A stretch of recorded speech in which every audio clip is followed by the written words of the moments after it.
नमस्कार दोस्तों, आप सभी का स्वागत है फिजिकल एजुकेशन विद K2 में। मेरा नाम है किशन तिवारी और आज हम एक टॉपिक को लेकर आए हैं, बहुत दिनों बाद में आए हैं।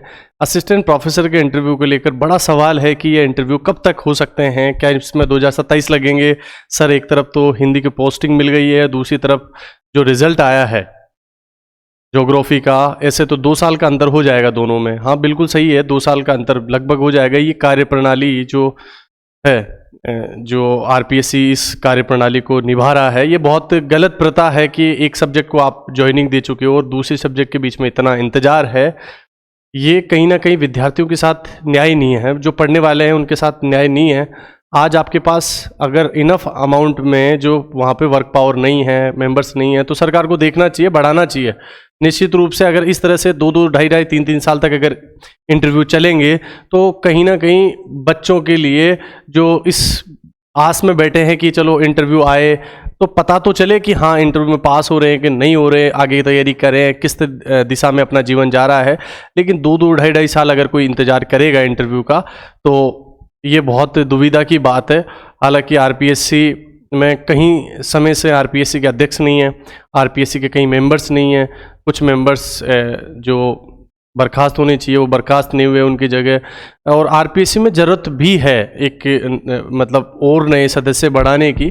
पर पता नहीं सरकार का इस पे क्या रुझान है। लेकिन मेरा जो ये वीडियो बनाने का जो मोटिव है वो इतना सा है कि लगभग एक जो टेंटेटिव डेट्स अपने को पता चल जाए वीडियो के माध्यम से कि अब तक कितनों का इंटरव्यू हो चुका है और हमारा इंटरव्यू में नंबर कब तक आ सकता है। उसके लिए मैंने एक छोटा सा वीडियो बनाया है, ज़्यादा अपन इसमें समय लेंगे नहीं है। और इस इंटरव्यू में और इस पूरे उसमें हम 3-4 टॉपिक के ऊपर बात करेंगे कि क्या 2027 में जा सकता है क्या इंटरव्यू। दूसरी चीज़ है, अगर बोर्डों की संख्या 1 से अगर 2 कर दे, 2 से अगर 3 कर दें तो कितना फर्क पड़ेगा, और लेट इंटरव्यू से बच्चों को क्या क्या नुकसान है। सबसे पहले अपन एक चीज को समझेंगे कि हमारे पास कुल 18 VCA के फाइनल रिजल्ट आ चुके हैं। आप ये मानो 17 के आ गए हैं, एक पाइपलाइन में पॉलिटिकल साइंस है। अब तक अगर मैं आपको समझाऊं तो ये आपके सामने बोर्ड पे VCA है, उनके पद हैं तथा जो अभ्यर्थी पास हुए हैं उनकी संख्या है।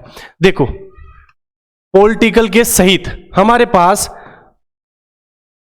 641 सीटों के लिए 4068 अभ्यर्थियों ने इंटरव्यू दिया है।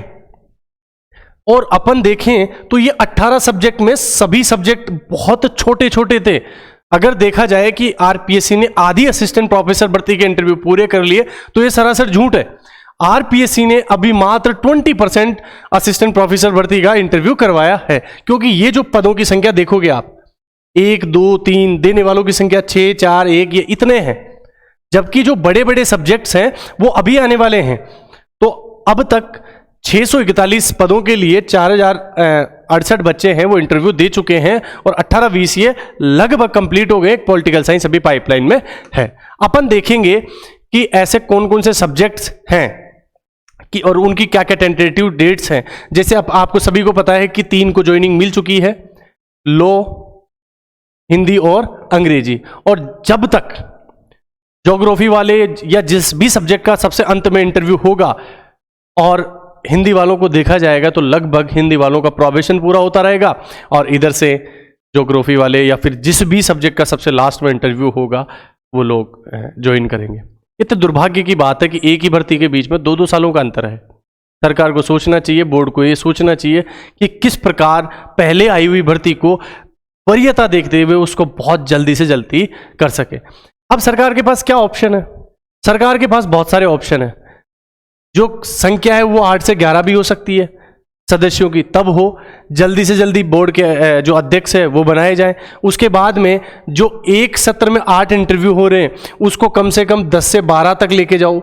जो इंटरव्यू का समय 35 से 40 मिनट जा रहा है उसको कहीं ना कहीं 25 से 30 मिनट में समेटने की आवश्यकता है, 20 से 25 मिनट तक समेटने की आवश्यकता है। क्यों? क्योंकि आपको अभी कम से कम भी 11,500 अभ्यर्थी ऐसे हैं जिनका इंटरव्यू करवाना है असिस्टेंट प्रोफेसर में। आपको 2168 कैंडिडेट्स आरएएस के भी हैं और उसके अलावा भी जो भर्ती हैं, आरएएस की 2 भर्तियां हैं, असिस्टेंट प्रोफेसर की 2 भर्तियां, आपके पास खूब सारे इंटरव्यू करवाने हैं। तो ये इस तरह से तो ये इंटरव्यू हो नहीं सकते। अगर ये इंटरव्यू की दर ऐसी ही चलती रही, इसी कछुआ चाल से आरपीएससी चलती रही, तो लगभग 2027 में तो इंटरव्यू फिर पहुंचने। अभी आरपीएससी ने पिछले 31 मार्च को एक डाटा रिलीज किया, और वो डाटा क्या था भाई?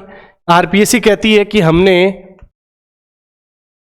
पिछले 1 अप्रैल 2024 से 31 मार्च 2025 के बीच में कुल 41 भर्तियों के 162 साक्षात्कार दिवस में से हमने 4395 कैंडिडेट्स के इंटरव्यू आयोजित कर लिए हैं, और उसमें लगभग 71 अभ्यर्थी पर डे के हिसाब से उन्होंने इंटरव्यू लिए हैं। और जब इंटरव्यू के बोर्ड 3 से 4 चले हैं, और अभी फिलहाल 2 से 3 बोर्ड ही चल रहे हैं, 2 बोर्ड ही मानो, तीसरा बोर्ड भी कोई ना कोई सदस्य की एब्सेंट की वजह से वो चल ही नहीं पा रहा है।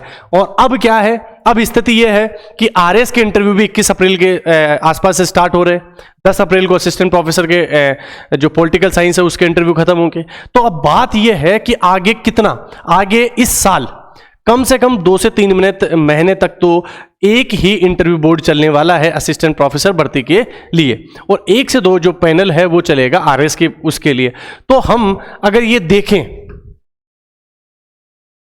अपन ये देखें कि अगर हमारे पास इस पूरे 2025 में दिनों की संख्या कितनी बचती है? मात्र 157 दिन बचते हैं। अगर एक ही बोर्ड चलता है तो मात्र 2500 कैंडिडेट्स ही इस साल एग्जाम या इस साल इंटरव्यू दे पाएंगे। इसका मतलब 4 सब्जेक्टों का इंटरव्यू इस साल होगा, तो 2027 में जाना बिल्कुल तय है इसके हिसाब से। तो अगर 2 महीने बाद भी हम 2 जो बोर्ड है बिठाते हैं असिस्टेंट प्रोफेसर के लिए, तो लगभग इस साल 5000 लोगों को इंटरव्यू और हो पाएंगे। तो इसका मतलब थोड़े से और ज़्यादा सब्जेक्ट, अगर 3 बोर्ड बन जाते हैं तो लगभग इसी वर्ष में कितने कैंडिडेट? 7500 कैंडिडेट और हो सकते हैं। इसके बाद में लगभग 4000 कैंडिडेट्स और बचेंगे, वो नेक्स्ट ईयर जा सकते हैं। लेकिन इस साल में जो संभावना है आरपीएससी से, जो उम्मीद है, वो एक ही बोर्ड रहने वाला है, और लगभग 3000 लोग इस साल और इंटरव्यू दे सकते हैं असिस्टेंट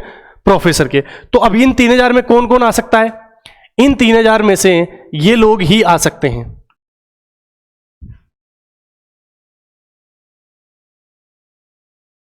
देखो, अभी जेनोलॉजी के 3, आपके गारमेंट प्रोडक्शन के 2, वोकल म्यूजिक, स्कल्पचर, इनके इंटरव्यू अप्रैल 2025 में होने की संभावना है। मैं संभावना शब्द इस वजह से ले रहा हूं कि आरपीएससी को आरपीएससी ही जानती है, और वो खुद भी नहीं जानते कि वो क्या करने वाले हैं इसको लेकर। क्योंकि मैंने इसको लेकर एक और वीडियो पहले भी बनाया हुआ था, और उस वीडियो में मैंने बताया था कि ये टेंटेटिव डेट्स है, लेकिन उसमें 1 महीने का फर्क तो आरपीएससी ने खुद से ही कर दिया। क्यों? क्योंकि आरपीएससी के जो बीच के दिनों में कोई भी इंटरव्यू का शेड्यूल नहीं निकाला है, और आगे भी हो सकता है 15 से 1 महीने इस टाइम टेबल में भी और चीजें ऊपर नीचे हो जाए। अब देखो, उसके बाद में ड्राइंग एंड पेंटिंग के 175 कैंडिडेट और फिलोसफी के 35 कैंडिडेट मई में इनका इंटरव्यू हो सकता है। उसके बाद में फिजिक्स है, फिजिक्स के अगर 2 बोर्ड चलने पर ये जून में फिजिक्स के इंटरव्यू हो सकते हैं। अगर एक ही बोर्ड चलता है तो फिर उसमें भी संभावना कम है। केमिस्ट्री के हैं, जुलाई में इंटरव्यू होने की संभावना है। ऐसे ही संस्कृत है, अगस्त में हो सकते हैं। होम साइंस के भी अगस्त में, दोनों के इंटरव्यू हो सकते हैं। पीटीआई के हैं, ये जो अब इंटरव्यू है वो सितंबर में जाते हुए दिख रहा है धीरे धीरे। और एक और चीज है, आरपीएससी में 2 सब्जेक्ट ऐसे हैं जिनका इंटरव्यू 20-20 नंबर का है, वो है एक पीटीआई और एक लाइब्रेरियन। ये जो दोनों सब्जेक्ट के इंटरव्यू 20-20 नंबर के हैं, ये हो सकता है कि इनमें से बहुत पहले भी आ जाए इंटरव्यू, और हो सकता है सबके अंत में भी जा सकते हैं। क्यों मैं कह रहा हूं? क्योंकि आरपीएससी अपनी सारी सुटेबिलिटी के अनुसार ये इंटरव्यू आयोजित करवाती है। जिस भी सब्जेक्ट का प्रेशर है, जिनका बोर्ड मिल रहा है, या जिनकी जो उस स्थिति बन रही है इंटरव्यू की, वो उसको बीच में से भी ले सकती है। ऐसा कोई गारंटी नहीं है कि बीच में से यही सीक्वेंस ही पालन करेगी, लेकिन अब तक 18 सब्जेक्टों में कमोबेश उन्होंने सीक्वेंस ही पालन किया है। हो सकता हो इसमें से ये 2 सब्जेक्टों के इंटरव्यू थोड़े छोटे भी है, हो सकता है कि एक्स्ट्रा पैनल बुलाकर इनको पहले फ्री भी हो जाए, या इसी सीक्वेंस में भी जा सकते हैं, और ये सबसे अंत में भी जा सकते हैं। उसके बाद में पब्लिक एडमिनिस्ट्रेशन है, अक्टूबर में जा सकती है। ABST है, नवंबर तक हो सकता है। इकोनॉमिक दिसंबर में, और उसके बाद में सोशियोलॉजी जनवरी, और लाइब्रेरियन का जनवरी फरवरी 2026 तक। ये तो स्थिति है। और बाकी के, क्योंकि सारे सब्जेक्ट के जो रिजल्ट है, प्राइमरी जो रिजल्ट है वो आ चुके हैं, तो ये है बीच में आपको पता ही है कि इन सब्जेक्ट अप्रैल में ये हो सकते हैं।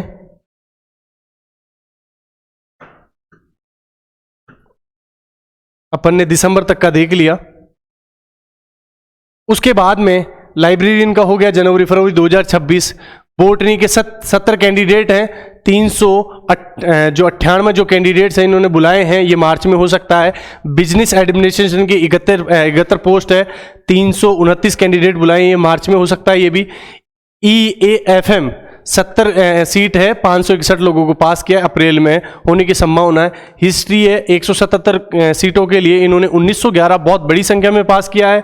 मई जून जुलाई में इनके इंटरव्यू हो सकते हैं। मैथ्स की 53 पोस्ट हैं, उसके लिए 653 इन्होंने पास किए हैं, और ये अगस्त में होने की संभावना है। ऐसे ही सब्जेक्ट है जूलॉजी, 64 सीटों के लिए इन्होंने 361 को पास किया है। सितंबर में अपन इनको मान सकते हैं, हो सकता है। अब देखो 2026 में अपन ये जो भी जितने भी इंटरव्यू की बात करें, 2026 में ज्योग्राफी जो सबसे लास्ट में है, 150 सीटों के लिए 1217 वो हैं, और ये सितंबर अक्टूबर तक जा सकता है।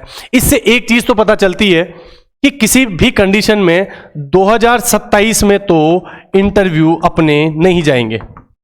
अगर किसी भी सब्जेक्ट पे स्टे नहीं लगता है तो 2027 में तो ये इंटरव्यू नहीं जाने वाले। अब इसमें 2-3 स्थितियां और होगी।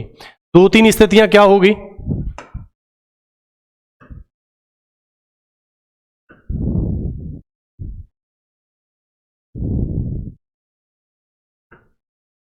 RPSC में अभी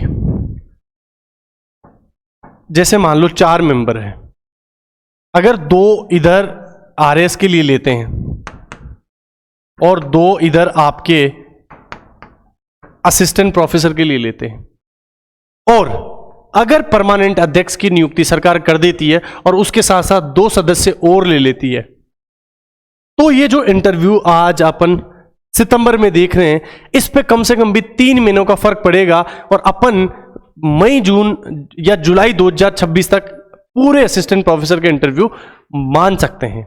लेकिन आप ये विश्वास कीजिए, जून जुलाई 2026 से पहले किसी भी मतलब कीमत पे ये सारे इंटरव्यू खत्म होते हुए नहीं दिख रहे। अगर अपन एक टेंटेटिव डेट्स अगर मानकर इस चीज को लेकर अगर अपन तैयारी करते हैं, तो निश्चित रूप से अपने को इतनी चीज मिल जाती है कि भाई अपने को कितना समय मिल रहा है। देखो, और जो अपनी जो भर्ती थी उसमें पदों की संख्या थी 2430, और पास किया है इन्होंने 15,571 को, लगभग 6.41 गुना। और जबकि कितने का नियम है? 3 गुना का नियम था। दूसरी चीज क्या है? दूसरी चीज यह है कि अभी तक मात्र 4,000 लोगों का इंटरव्यू हुआ है, और लगभग 11,000 लोग अब इंटरव्यू देंगे। बड़ी संख्या में इंटरव्यू अभी भी बाकी हैं। अपन इस वीडियो की इंफॉर्मेशन से एक चीज निश्चित कर सकते हैं, वो ये है कि जिसका जो आगे वाला एग्जाम है वो उस पर फोकस कर सकता है। फिर सबसे ज्यादा सवाल यह आता है कि अब इंटरव्यू की तैयारी कैसे करें। सबसे पहले इंटरव्यू की तैयारी में एक चीज जो सबसे ज्यादा मायने रखती है वो है आपका सब्जेक्ट। आप कितना भी आप एंट्री की प्रैक्टिस कर लीजिए, आप कितने भी मॉक टेस्ट दे लीजिए, आप किसी भी व्यक्ति के सामने जाके अपने पर्सनालिटी शो कर लीजिए, लेकिन जब तक आप अपनी सब्जेक्ट के जो डीप और जो फाइन कॉन्सेप्ट्स हैं उनको नहीं समझोगे, तब तक आप कितने भी मॉक टेस्ट दे दो, 1,00,000 मॉक टेस्ट दे दो, आप पे कोई फर्क नहीं पड़ने वाला उस चीज का। फर्क एक चीज का पड़ता है कि आपकी जो सब्जेक्ट्स है, उसके जो टॉपिक्स हैं या उसके जो कॉन्सेप्ट्स हैं, जो उस सब्जेक्ट को पीछे जो चलाते हैं, वो जो लॉजिक्स हैं, वो अगर आपको समझ में आते हैं, अगर उस पर आपकी कमांड है, फिर आपको कहीं दिक्कत नहीं आने वाली। मैंने लाख प्रैक्टिस कर ली कि अच्छे से एंट्री कैसे लिया जाता है, अच्छे टाई बेल्ट कैसे लगाते हैं, लेकिन जो 35 मिनट मेरे साथ जो वार्तालाप होने वाला है उसके बारे में मेरे को जानकारी नहीं है। आपका कोई सा भी सब्जेक्ट है, वो अगर वो सवाल पूछते हैं, अगर आप नहीं बता रहे तो आप क्या पहन के गए हो, आपकी एंट्री कैसी है, आप बोलते कितने अच्छे तरीके से, वो मायने नहीं रखेगा। फिर मायने एक चीज रखती है कि आप जो भी मार्क्स आपके लिखित परीक्षा में आए हों, वहां वो चीज दिख नहीं रही है। आज एक व्यक्ति जो खिलाड़ी दिखता है, लेकिन जैसे ही वो ग्राउंड में घुसता है वो खिलाड़ी लगता ही नहीं है। तो जो लगता ही नहीं, अंदर जो जाके खेली ना, उससे ज्यादा फर्क पड़ता है। इससे कम फर्क पड़ता है कि वो बाहर से दिख कैसे रहा है, क्योंकि 35 मिनट वो जो सवाल जवाब है, बोर्ड की टीचिंग की प्रैक्टिस है, हर चीज है, उसकी तो कम से कम आप प्रैक्टिस कर लीजिए। जब आपको लगे कि लास्ट का मेरा 1 महीना है, अब मैं मेरे इंटरव्यू के जो लेटर्स है वो रिलीज हो चुके हैं, तब दीजिए। आप मॉक टेस्ट दीजिए, आप दोस्तों के साथ बिठाइए, 4 जने आप दोस्त वगैरह मिलके, और अच्छी से प्रैक्टिस कीजिए। लेकिन उससे पहले आपके जो सब्जेक्ट्स है, उसके जो फाइन कॉन्सेप्ट्स है, उनको समझने की कोशिश कीजिए।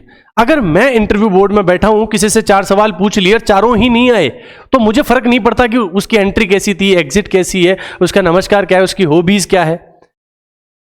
एट द एंड जो चीज मायने रखती है वो आपका सब्जेक्ट का नॉलेज, क्योंकि आप वहां सब्जेक्ट को सर्व करने वाले हो, सब्जेक्ट के आप रिप्रेजेंटेटिव्स हो।